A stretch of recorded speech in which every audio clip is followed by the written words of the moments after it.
রংপুরে আইনজীবী রথীশ চন্দ্র ভৌমিক হত্যা মামলায় তার স্ত্রী স্নিগ্ধা ভৌমিকের মৃত্যুদণ্ডাদেশ দিয়েছেন আদালত। এই রায়ে সন্তোষ জানিয়ে দ্রুত কার্যকরের দাবি জানিয়েছেন স্বজন ও সহকর্মীরা। আজকে দুপুরে রংপুরের জেলা ও দায়রা জজ আদালতের বিচারক এই রায় দিয়েছেন।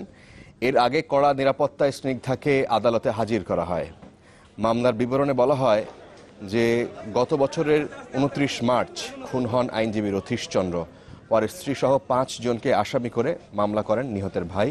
এদের মধ্যে 2 আসামির জেল হাজতে মৃত্যু হয় আর 2 শিশু আসামিকে বাদ দেয়া হয় চার্জশিট থেকে। রায়টা পেলাম, এই জন্য আমরা খুশি, পরিবারের পক্ষ থেকে আমরা খুশি। তবে আমরা চাই যেন এই রায়টা দ্রুত কার্যকর হোক। একজন আইনজীবীকে এইভাবে পরিকল্পিত হত্যার জন্য তাকে ফাঁসিতে ঝুলাইয়া যে কার্যকর করার জন্য বিজ্ঞ আদালত এই আদেশ দিয়েছেন। আমরা আদালতের প্রতি খুশি এবং কৃতজ্ঞতা জানাচ্ছি আর কি। আমরা মনে করি ন্যায় বিচার প্রতিষ্ঠিত হয়েছে।